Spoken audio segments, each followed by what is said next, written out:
कार्यक्रमका साथमा NCC Bank, Your Business Bank, Century Commercial Bank Limited, Shangrila Development Bank, स्थानीय विकासको आधार। नमस्कार, कार्यक्रममा यहाँहरूलाई स्वागत छ। अमेरिकाको अर्थतन्त्रमा सुधार आएसँगै 17 वर्ष यताकै रोजगारीको वृद्धि दर बढेको अमेरिकी रोजगार विभागले जनाएको छ। यता सन् 2015 भरि पेट्रोलियम पदार्थको मूल्य नबढ्ने प्रक्षेपण विश्लेषकहरूले गरेका छन्। 100 मेगावाट क्षमताको जलविद्युत आयोजनाहरूलाई एउटै दरमा विद्युत खरिद गर्ने नीतिसँगै नेपाल विद्युत प्राधिकरणले केही नयाँ आयोजनाहरूको विद्युत खरिद सम्झौता गर्ने तयारी गरेको बताइएको छ। आजको कार्यक्रममा हामी पेट्रोलियम पदार्थको मूल्यमा आएको गिरावटले मूल्य वृद्धि नघट्ने, नेपाल टेलिकमको 11औं वार्षिक उत्सव, राष्ट्रिय वाणिज्य ब्याङ्कको वित्तीय साक्षरता अभियान लगायत साताका अन्य आर्थिक गतिविधिहरू लिएर उपस्थित भएका छौँ। आउनुहोस् आजको कार्यक्रम सुरु गरौँ। लगानीकर्ताहरूको लागि सुवर्ण अवसर। लक्ष्मी क्यापिटल मार्केट लिमिटेडले यही माघ 29 गतेदेखि लक्ष्मी भ्यालु फन्ड 1 नामक सामूहिक लगानी कोष योजनाको बिक्री खुल्ला गर्ने भएको छ। यस योजनाका लागि लगानीकर्ताहरूले लक्ष्मी ब्याङ्कको 37 शाखाहरू मार्फत आवेदन दिन सक्नेछन्। कम्पनीले 40 करोड रुपैयाँ बराबरको सामूहिक लगानी कोष निष्कासन गर्न लागेको हो। Laxmi capital market limited. Nepal आयातमुखी अर्थतन्त्र भएको कारण पेट्रोलियम पदार्थको मूल्य घटे पनि मूल्यवृद्धि दर अपेक्षाकृत रूपमा नघट्ने विज्ञहरूले बताएका छन्। उता अन्तर्राष्ट्रिय बजारमा कच्चा तेलको मूल्यमा थप गिरावट आए पनि तेल उत्पादन गर्ने मुलुकहरूले आफ्नो उत्पादन कटौती नगर्ने जनाएका छन्। छोटो रिपोर्ट।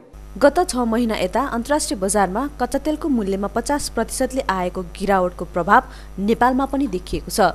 सरकारले गत असोज महिनादेखि पेट्रोलियम पदार्थको बिक्रीमा स्वचालित प्रणाली लागू गरेपछि पेट्रोलियम पदार्थको मूल्य घट्दै आएको छ। स्वचालित मूल्य प्रणाली लागू पश्चात हालसम्म पेट्रोल, डिजेल र मट्टीतेलको मूल्य 8 पटक घटिसकेको छ। यता अन्तर्राष्ट्रिय बजारमा पेट्रोलियम पदार्थको मूल्यमा आएको गिरावटको तुलनामा हामी कहाँ भने त्यही अनुरूप घटेको छैन। तथापि केही मात्रामा घटेको पेट्रोलियम पदार्थको मूल्यले समग्र मुद्रास्फीतिको चापलाई राहत भने दिएको छ। तर पेट्रोलियम पदार्थको मूल्यमा आएको गिरावटले भने मुद्रास्फीति समेत घट्ने तर्क हाम्रो मुलुकका लागि अर्थहीन भएको विज्ञहरूले बताएका छन्। मुलुक आयातित वस्तुमा नै निर्भर भएकाले मुद्रास्फीतिमा कमी नआउने जनाइएको छ। पेट्रोलियम पदार्थको मूल्यमा भएको गिरावटले आर्थिक वर्षको आयातको आकारमा मात्रै कमी आउने भएको छ। 20% ले इन्धनको भाउ घट्ने, 35% चाहिँ त्यसको इन्धनको वेट हुने भन्दाखेरि त 35 दुने 7% ले घट्नु पर्थ्यो त्यो। तर तपाईँ हामीहरूले कति पायौँ? 2% मात्रै पायौँ। बाँकी 5% त सिन्डिकेटवालाहरूले खाइदिए, उपभोक्तामा आएन। र यो इन्धनको भाउ तपाईँको गएको जुलाईबाट $100 भन्दा बढी थियो पर ब्यारेल, अहिले 50 मा पनि घटिसक्यो। अहिले घट्यो, 6-7 महिनामा आधाले घट्यो, आउने बेला पनि घट्ने सम्भावनाहरू छ। त्यसले गर्दाखेरि चाहिँ हाम्रो मुद्रास्फीतिमा एकदम राम्रो प्रभाव पर्नुपर्ने हो। तर त्यो सबै सिन्डिकेट गर्नेहरूमा गयो। सरकारले सिन्डिकेट नियन्त्रण गर्न सक्दैन। बजेट भाषणमा भनेको छ सर्वोच्च अदालतले सिन्डिकेट बन्द गर भनेर भनेको छ। त सरकार गर्न सक्दैन। त्यसकारण हामी उपभोक्ता दङ्ग पर्नुपर्ने कुरा छैन।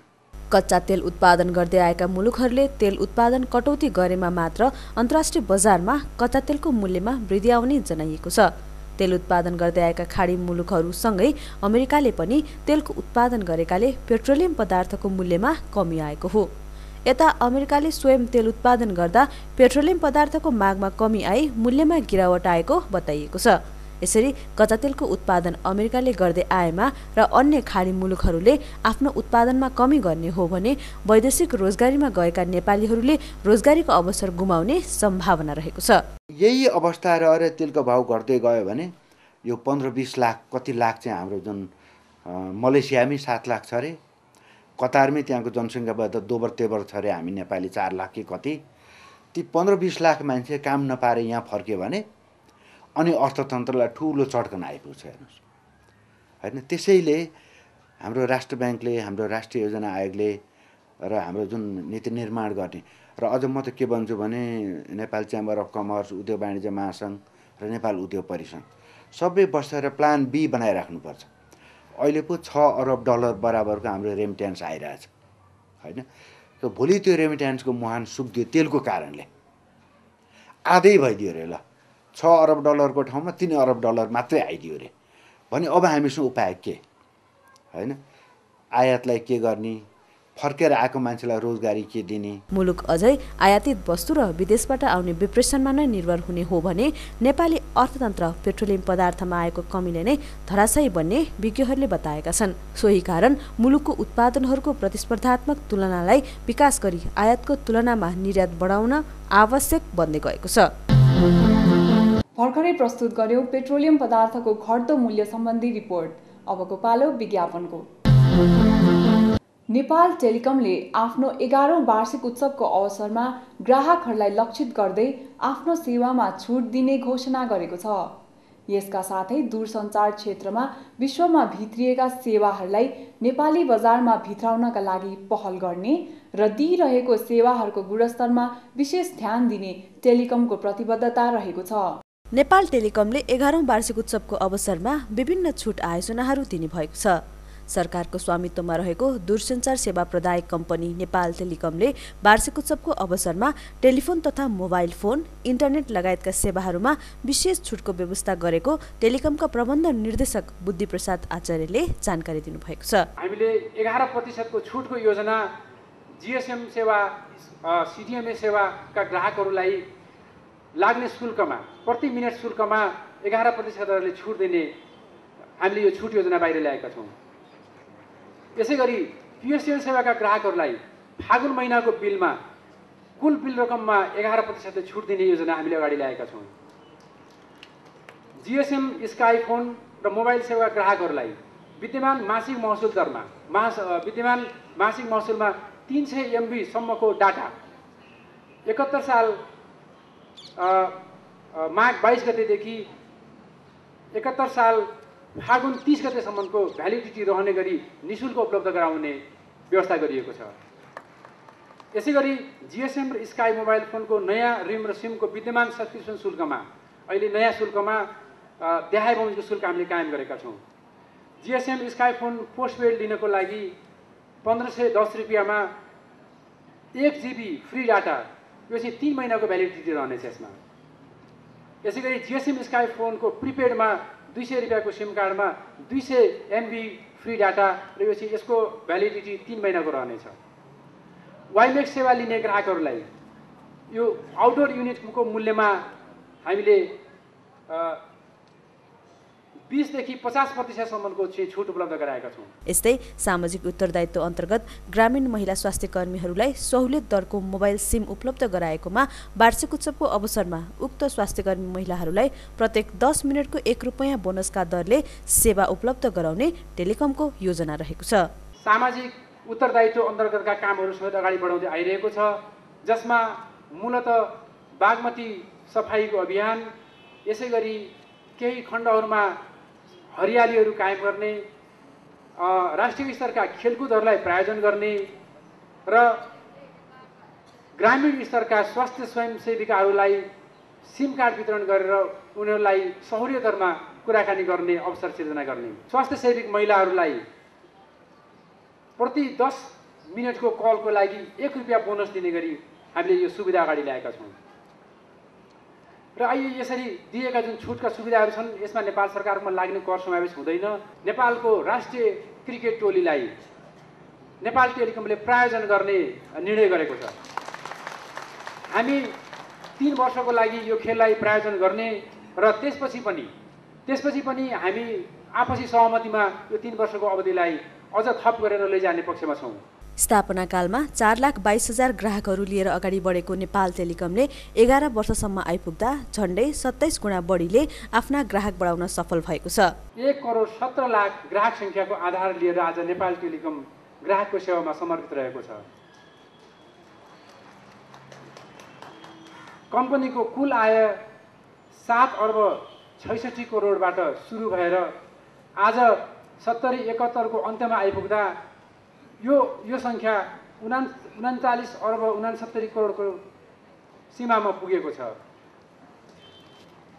यसै गरी तुलनात्मक रूपमा विगतको भन्दा प्रत्येक वर्ष मुनाफाको दर वृद्धि हुँदै गएको वर्षमा हामीले 11 अर्ब 55 करोड मुनाफा हासिल गर्न सफल भएका छौँ। यसैबीच नेपाल टेलिकमको 11औं वार्षिक उत्सव कार्यक्रमको उद्घाटन गर्नुहुँदै सूचना तथा सञ्चार मन्त्री मिनेन्द्र रिजालले नेपाल टेलिकमको संरचनागत सुधारका लागि काम भइरहेको जानकारी दिनुभयो। संरचनागत सुधार नेपाल टेलिकमको कसरी गर्ने त्यस विषयमा विशेषज्ञ टोलीको प्रतिवेदन तयार हुने क्रममा छ।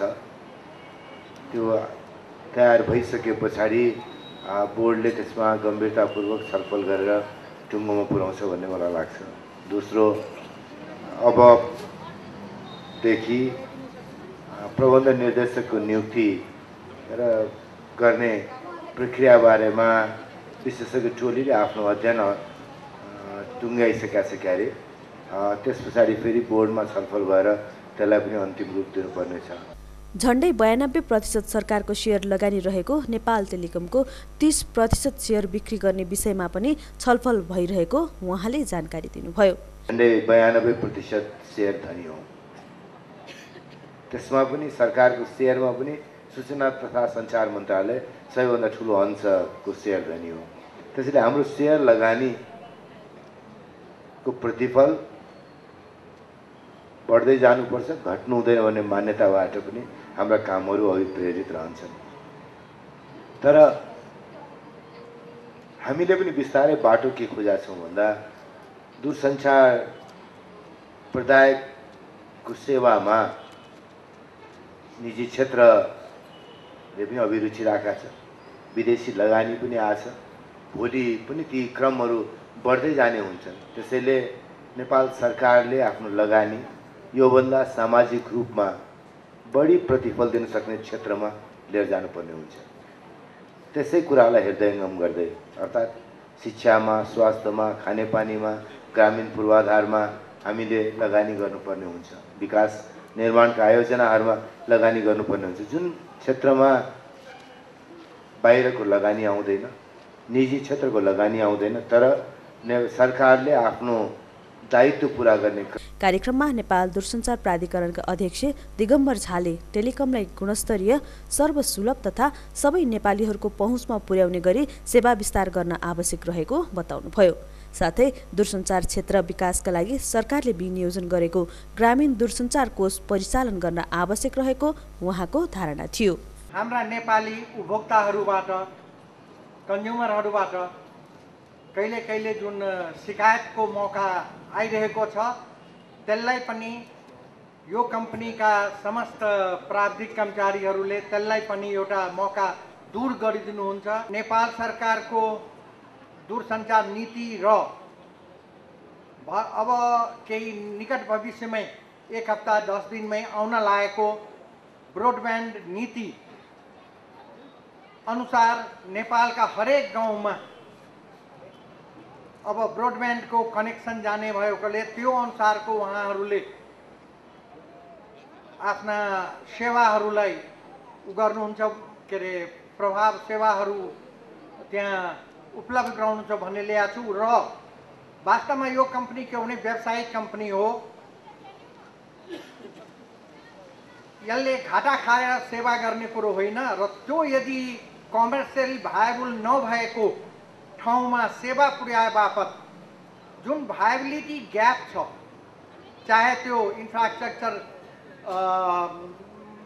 के अरे इरेक्सनको लागि होस्, निर्माणको लागि होस्, त्यसमा दूरसञ्चार प्राधिकरण उहाँलाई त्यो एउटा सब्सिडी दिन पनि तयार छ। 11औं वार्षिक उत्सवको अवसरमा नेपाल टेलिकमले 11औं वार्षिक उत्सव स्मारिका 2071 सार्वजनिक गरेको थियो, जसको सञ्चार मन्त्रीले विनियोजन गर्नुभएको थियो। यस्तै सोही अवसरमा बिलिङ सिस्टम र विभिन्न मोबाइल एप्लिकेसनहरू पनि सार्वजनिक गरिएको थियो। वार्षिक उत्सवकै अवसरमा 20 वर्ष काम गरेका कर्मचारीहरूलाई दीर्घ सेवा पदक, अनुकूल परिस्थितिमा पनि जोखिम मोलेर टेलिकमको काम गर्दै आएका कर्मचारीहरूलाई र रिचार्ज कार्डको व्यापारमा सबैभन्दा उत्कृष्ट व्यापार गर्ने व्यापारीहरूलाई समेत सम्मान गरिएको थियो। नेपाल टेलिकम आर्थिक वर्ष 2070-71 मा सरकारलाई सबैभन्दा बढी कर बुझाउने कम्पनी हो, जसले करिब 20 अर्ब रुपैयाँ कर बापत सरकारलाई बुझाएको थियो। नेपाल टेलिकमका ल्यान्डलाइन, टेलिफोन, सबै प्रकारका मोबाइलका सेवाका साथै इन्टरनेट सेवाहरू उपलब्ध छन्। करिब आधा दर्जन दूरसञ्चार सेवा प्रदायक कम्पनीहरूले मुलुकमा सेवा प्रदान गरिरहेकोमा पछिल्लो तथ्याङ्क अनुसार कुल जनसङ्ख्याको 96% जनतामा टेलिफोन सेवा पुगेको छ। यस्तै करिब 36% जनता इन्टरनेटको पहुँचमा छन्। त्यस अन्तर्गत नेपाल टेलिकमको भोइस सेवामा 45% र डाटा सेवामा 55% बजार हिस्सा रहेको छ। यो थियो नेपाल टेलिकम सम्बन्धी रिपोर्ट। दर्शकबिन, थप सामग्रीहरू अवलोकन गर्नका लागि हाम्रो अफिसियल वेबसाइट रहेको छ www.arthakoarthanews.com। हामीसँग थप सामग्री बाँकी नै छन्, त्यसअघि पुनः छोटो ब्रेक। सरकारले चालु आर्थिक वर्षको 6 महिनामा 72 अर्ब 41 करोड रुपैयाँ राजस्व सङ्कलन गरेको छ, जुन लक्षित राजस्वको 96% मात्र हो। गत साता 2 जलविद्युत कम्पनीहरूको निर्माण कार्य सम्पन्न भएको छ। थप सामग्रीहरू सहित अबको प्रस्तुति बिजनेस राउन्डअप। राष्ट्रिय वाणिज्य ब्याङ्क लिमिटेडले स्वर्ण जयन्ती मनाउने क्रममा गत साताबाट वित्तीय साक्षरता अभियान 2071 को शुभारम्भ गरेको छ। राजधानीमा आयोजना गरेको कार्यक्रममा नेपाल राष्ट्र ब्याङ्कका गभर्नर डाक्टर युवराज खतिवडाले ब्याङ्कको वित्तीय साक्षरता अभियानको उद्घाटन गर्नुभएको हो। सोही कार्यक्रममा गभर्नर खतिवडाले समावेशी वित्तीय प्रणालीको विकास गर्न वित्तीय साक्षरता आवश्यक रहेको बताउनुभयो। तपाईहरुले एउटा काम अर्को चाहिँ सेवाको रूपमा के पनि गरिदिनुपर्छ भने ब्याङ्किङ सँगसँगै बिमा के हो अथवा शेयर बजार के हो यो बारेमा पनि अलिकति जानकारी दिनुभयो भने तपाईहरुको सेवालाई त्यो बिमा सेवाले पुर्याउने थप सहयोग अथवा शेयर बजारले पुर्याउने थप सहयोगहरू पनि प्राप्त हुन सक्छ। कार्यक्रममा ब्याङ्कले प्रदान गर्दै आएको सेवा तथा सुविधाका साथै सम्पूर्ण वित्तीय जानकारी ग्राहकहरूमाझ पुर्याउने उद्देश्य अनुरूप यो अभियान सुरु गरिएको ब्याङ्कका अध्यक्ष डाक्टर रेवत बहादुर कार्कीले बताउनुभयो। वित्तीय साक्षरता चाहिँ अब गाउँमा मात्र हैन कि शहरमै पनि गभर्नमेन्टबाट हाई लेभल अफिसरबाट रिटायर भएको फर्स्ट क्लास यस्तो अथवा भइरहेको उसमा पनि कतिले सेयरको बारेमा थाहै नपाइकन बोनसहरू नदिरहेको यस्ता भनौँ न त्यो एक किसिमको अज्ञानता अथवा त्यसलाई ध्यान नदिएको विषय चाहिँ वास्तव भइरहेको छ। देशमा वित्तीय साक्षरता फैलाउने अभियान अनुरूप ब्याङ्कले पहिलो चरणमा धनुषा, कास्की र नवलपरासीमा वित्तीय साक्षरता कार्यक्रम सञ्चालन गर्नेछ र क्रमशः अन्य जिल्लामा विस्तार गरिने ब्याङ्कका प्रमुख कार्यकारी अधिकृत कृष्णप्रसाद शर्माले जानकारी दिनुभयो। हामीले मुद्दती खाता खोल्नुहोस्, ब्याङ्कको मुद्दती खाता आडिलो नाता भन्ने नेपाल राष्ट्र ब्याङ्किङ प्रवर्धन समितिले बनाएका ब्यानरहरू बोकेर गाउँमा टाँसेर ब्याङ्किङ ह्याबिट त्यो बेला चाहिँ हामीले वित्तीय साक्षरता सुरु गरे हो। साहुमाजनका नजानुहोस्, ब्याङ्कमा खाता खोल्नुहोस्, ब्याङ्कबाट ऋण लिनुहोस् भन्दै हिँड्यो र अहिलेको परिस्थिति चाहिँ परिवर्तन भइसक्यो र आजको अवस्थामा आइदाखेरि पनि अब चाहिँ खाता खोल्नुहोस् भन्ने पनि समुदाय छ, त्यहाँ पनि हामी पुग्नु पर्ने छ। त्यसबाहेक पनि टेक्नोलोजीले गर्दा अबका चाहिँ ब्याङ्किङ लिटरेसी त हामीलाई पनि आवश्यक भइसक्यो। वित्तीय साक्षरता सम्बन्धी जानकारी दिनकै लागि ब्याङ्कले कार्ड सप्ताह पनि सुरु गरेको छ। ब्याङ्कका 80 वटै एटिएम स्थानमा ग्राहकहरूलाई एटिएमको सटिक प्रयोग, यसका फाइदाहरू, एटिएमबाट कसरी सुरक्षित ब्याङ्किङ कारोबार गर्ने, यसबाट कारोबार गर्दा अपनाउनु पर्ने सावधानी लगायत यससँग सम्बन्धित सबै जानकारी दिइनेछ। एटिएम मेसिन अगाडि ब्याङ्कका कर्मचारीहरू स्वयं नै उपस्थित भएर जानकारी गराउने ब्याङ्कले बताएको छ। कार्यक्रममा ब्याङ्कको वित्तीय साक्षरता अभियान अन्तर्गत नै सुखको बाटो नामक लघु उपन्यास र वित्तीय साक्षरता सम्बन्धी प्रशिक्षण पुस्तिकाको विमोचन गरिएको थियो भने यसै सम्बन्धी श्रव्य दृश्य सामग्रीहरूको झलक पनि प्रस्तुत गरिएको थियो। सोही कार्यक्रममा ब्याङ्कका संस्थापक शेरधनीद्वय ईश्वरीलाल श्रेष्ठ र दामोदयाल दुवाडीलाई सम्मान गरिएको थियो। नेपाल विद्युत प्राधिकरणले वैकल्पिक व्यवस्था गरी सानिमा माई हाइड्रो पावर लिमिटेडले बनाएको 22 मेगावाटको माई जलविद्युत आयोजनाबाट उत्पादित बिजुली केन्द्रीय प्रसारण लाइनमा जोडेको प्राधिकरणका कार्यकारी निर्देशक मुकेश राज काफ्लेले जानकारी दिनुभएको छ। विद्युत प्राधिकरणले निर्माण गरिरहेको 132 केबी क्षमताको कावेली करिडोर निर्माण सम्पन्न हुन नसक्दा प्राधिकरणले गोदकसम्म 33 केबी प्रसारण लाइन निर्माण गरी इलामको तिल्केने स्थित आफ्नो सबस्टेसनमा जोडेको हो। साहस हाइड्रो पावर कम्पनी लिमिटेडले निर्माण सुरु गरेको 5 मेगावाट क्षमताको माथिल्लो हुग्दी जलविद्युत परियोजनाको सम्पूर्ण निर्माण काम सकिएको छ। परियोजनाले छिट्टै नै व्यावसायिक उत्पादन सुरु गर्ने बताइएको छ। गुल्मी जिल्लाको एकदम गुल्मीको पनि मुटुको रूपमा रहेको छ यो परियोजना। गुल्मी जिल्लाको शान्तिपुर गाविस हरेवा र रूपाकोट 3वटा गाविसमा यो परियोजना स्थल रहेको छ। यो चाहिँ अब हामीले सुरु गरेको करिब 19 महिना जति भयो काम सुरु गरेको र 19 महिनाको पिरियडमा हामीले यसलाई सफलता साथ अगाडि बढाइरहेका छौँ र सम्पूर्ण सिभिल, हाइड्रोमेकानिकल, इलेक्ट्रोमेकानिकल र ट्रान्समिसनका कामहरू सबै सम्पन्न भएर ड्राई टेस्ट पनि सम्पन्न भएर अहिले चाहिँ हामी अब वेट टेस्टको तयारीमा छौँ।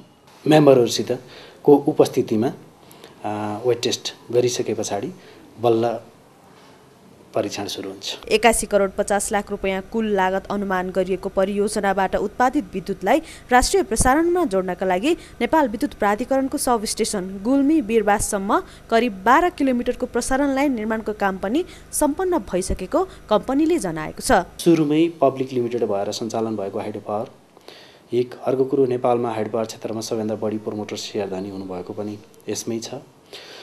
हामीले एकदम थोरै पैसा कोअपरेटिभ मोडालिटीमा, अरू धेरैले चाहिँ पीपीपी भन्छन् तर हामीले पीपीसीपी मोडलमा चाहिँ व्यक्तिगत रूपमा 1 लाखभन्दा माथि र संस्थागत रूपमा 5 लाखभन्दा माथि उठाएर धेरै मेम्बरहरू कलेक्सन गरेर चाहिँ अगाडि बढायौँ र स्थानीयको राम्रो सहभागिता छ। हामीले 100% अपफ्रन्ट इक्विटी गरेका हौँ र 70-30 रेसियोमा हामी गएका थियौँ। 70% लोन र 30% इक्विटी।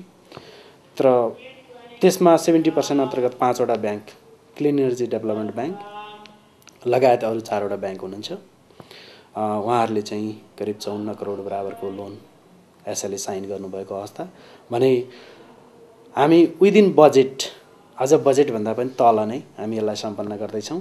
त्यो बेलामा 70-30 नभएर 65-35 हुन सक्ला। साहस हाइड्रो पावर कम्पनी लिमिटेडले साहस ऊर्जा लिमिटेड नामक कम्पनी स्थापना गरी सोलुखोला दुधकोशी 86 मेगावाटको जलविद्युत आयोजना निर्माणको काम अघि बढाइरहेको बताएको छ। लक्ष्मी क्यापिटल मार्केट लिमिटेडको सामूहिक लगानी कोष योजना माघ 29 गतेदेखि बिक्री खुल्ला हुने भएको छ। लक्ष्मी भ्यालु फन्ड 1 नामक सामूहिक लगानी कोषको बिक्री खुल्ला गरिने भएको हो। यस योजनाको बिक्री प्रबन्धक लक्ष्मी क्यापिटल रहेको छ। कम्पनीले 40 करोड रुपैयाँ बराबरको सामूहिक लगानी कोष निष्कासन गर्न लागेको हो। कम्पनीको अनुसार आवेदन बढी आएमा सो कोषको आकार 50 करोड रुपैयाँ पुर्याउने योजना रहेको छ। लगानीकर्ताहरूले न्यूनतम 100 इकाइ र अधिकतम 40 लाख इकाइसम्म खरिद गर्न सकिने कम्पनीले जनाएको छ। यस्तै यस योजनाका लागि लगानीकर्ताहरूले लक्ष्मी ब्याङ्कको उपत्यकाभित्रको 11 शाखाहरू र उपत्यका बाहिरका 26 शाखाहरू मार्फत आवेदन दिन सकिने बताइएको छ। लक्ष्मी भ्यालु फन्ड 1 5 वर्षे बन्दमुखी योजना हो। यस योजनाको प्रति इकाइ मूल्य 10 रुपैयाँ रहेको छ। लक्ष्मी क्यापिटल लक्ष्मी ब्याङ्क लिमिटेडको मर्चेन्ट ब्याङ्क हो। नेपालको चीनसँग वार्षिक करिब 76 अर्ब रुपियाँ व्यापार घाटा रहे पनि नेपाल र चीन बीचको व्यापार भने गत वर्षको तुलनामा 15.7% वृद्धि भएको बताइएको छ। व्यापार घाटालाई कम गर्दै लैजानका लागि नेपाली सामानको आयात गर्दा लोड अनलोडमा चिनिया क्लिनिङ एजेन्ट लगायतको चर्को शुल्क, यातायातको समस्या, सीमा क्षेत्रमा रहेको समस्या लगायतका विषयमा सम्बन्धित निकायले ध्यान दिनुपर्ने नेपाल हिमालयन सीमापार वाणिज्य सङ्घका अध्यक्ष नीलकण्ठ चौलागाईले सङ्घको 14औं र 15औं वार्षिक साधारण सभामा बताउनुभयो। प्रधानमन्त्री सुश्री कोइरालाले उद्घाटन गर्नुभएको उक्त साधारण सभामा सङ्घद्वारा तयार पारिएको मितेरी स्मारिकाको विमोचन गरिएको थियो। टाटा मोटरको आधिकारिक विक्रेता सिप्रदी ट्रेडिङ प्राइभेट लिमिटेडले नेपालमा सेडान जेस्टको बिक्री सुरु गरेको छ। राजधानीमा आयोजित एक पत्रकार सम्मेलनमा सो कुरा जानकारी गराइएको हो। जेस्टमा रेबोट्रोन 1.2T इन्जिन रहेको छ, जुन स्मार्ट इलेक्ट्रोनिक कन्ट्रोलमा आधारित आवाजरहित इन्जिन रहेको छ।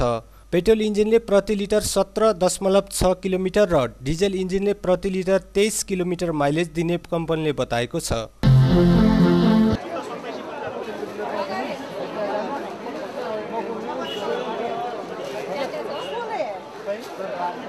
राम्रै लागिरहेछ। यहाँ म पर्सि नै आउने गर्छु। यहाँ त्यो सामानहरू राम्रो पाउँछ। बाहिरभन्दा यस्तो केही दलाल गर्नु पर्दैन।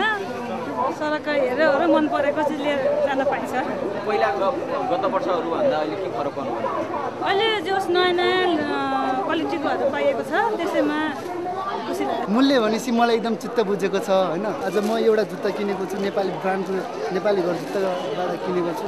जो यो बाहिर बजारमा पाउने भन्दा यहाँ एकदम सस्तोमा रेटमा पाइएको छ। खै बाहिरको बजारको र चाहिँ अहिलेकोमा चाहिँ केही अलिकति चाहिँ शीतल छ कि भन्ने चाहिँ मैले अनुमान गरेको छु। मैले पहिलेको किनेको जुत्ताहरू र अहिलेको तुलनामा यहाँ थोरै शीतल छ कि भन्ने सोच बनाएको छु। भेराइटी छ है, नेपाली जुत्ताहरू पनि धेरै धेरै राम्रो हुँदो रहेछ भन्ने कुरा अब थाहा पायो। पछिल्लो समयमा उपभोक्ताहरूको मागलाई ध्यानमा राख्दै नेपाली छालाका जुत्ता एवं चप्पलहरू उत्पादक कम्पनीहरूले आकर्षक डिजाइनमा जुत्ता चप्पल उत्पादन गर्न थालेसँगै नेपाली उत्पादनले राम्रै बजार हिस्सा ओगट्न थालेको छ। विदेशी ब्रान्डका जुत्ता चप्पल महँगो हुने र त्यसको तुलनामा नेपाली उत्पादन सस्तो हुने भएकाले पनि नेपाली जुत्ता चप्पलको बजार सकारात्मक हुँदै गएको यसमा संलग्न व्यवसायीहरू बताउँछन्। हामीले जतिखेर ब्रान्डिङ सुरु गरेका थियौँ त्यतिखेर मुस्किलले नेपाली जुत्ता उपभोग गर्ने ग्राहकहरू 15% 20% पनि थिएनन्। अहिले स्वदेशी उत्पादनै प्रयोग गर्ने यो वा त्यो नभनौँ, सबै नेपाली उत्पादनहरूलाई प्रयोग गर्ने ग्राहक चाहिँ 60-65% प्लस भइसकेको हामीले अनुमान छ। त्यो त नबढिकन त त्यति पुगेन नि। त्यो हिसाबले बढेकै छ। कम्पनी पनि बढाएको छ, उपभोक्ता पनि बढाएको छन्, फ्याक्ट्री पनि बढाएको छ, फ्याक्ट्रीको क्षमता पनि विस्तार भएको छ। नयाँ डिजाइनका जुत्ताहरू पनि जस्तो न्यू मोडलहरू पनि हामीले चाहिँ यो बिग सेलमा बिक्रीका लागि राखेका छौँ, जसमा हामीले 15% छुटहरू व्यवस्था गरेका छौँ। यहाँ उत्पादित जुत्ताहरूको माग स्थानीय बजारमा मात्र नभएर विदेशी बजारमा पनि रहेको छ। तर स्थानीय बजारमा कच्चा पदार्थको अभाव, श्रमिक समस्या, लोड सेडिङ, विदेशी लगायत स्वदेशी ब्रान्डका कम्पनीहरूसँगको अस्वस्थ प्रतिस्पर्धा लगायतका कारणले अहिले उत्पादनमा तथा बजारमा समस्या देखिएको व्यापारीहरूको विचार रहेको छ। यी कुरा राजधानीमा आयोजना भइरहेको 4औं नेपाली जुत्ता एवं चप्पलहरूको बम्पर सेल मेलामा सहभागी व्यवसायीहरूले बताएका हुन्। यही माघ 21 गतेबाट सुरु भएको उक्त मेला फागुन 6 गतेसम्म सञ्चालन हुनेछ। मेलालाई नेपाली जुत्ता घरले आयोजना गरेको हो। विगत 3-4 वर्षदेखि जसो गरी गरिरहेका छौँ, हामीसँग भएको साइजको स्टकहरू निकाल्ने, उपभोक्तालाई सस्तो रेटमा दिने र अरू जुनसुकै ब्रान्डको अथवा जुनसुकै जुत्ता लगाएको भए पनि त्यसलाई चाहिँ चेन्ज गर्ने भन्ने हाम्रो कन्सेप्ट हो। त्यसैको निरन्तरता हो अहिले पनि।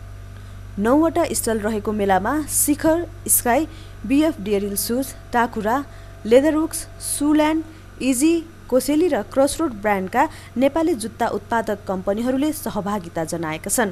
150 रुपियाँदेखि 4000 मूल्यसम्मका जुत्ता चप्पलहरू उपलब्ध भएको मेलामा ग्राहकहरूलाई 15 देखि 75% सम्मको भारी छुटको व्यवस्था गरिएको छ।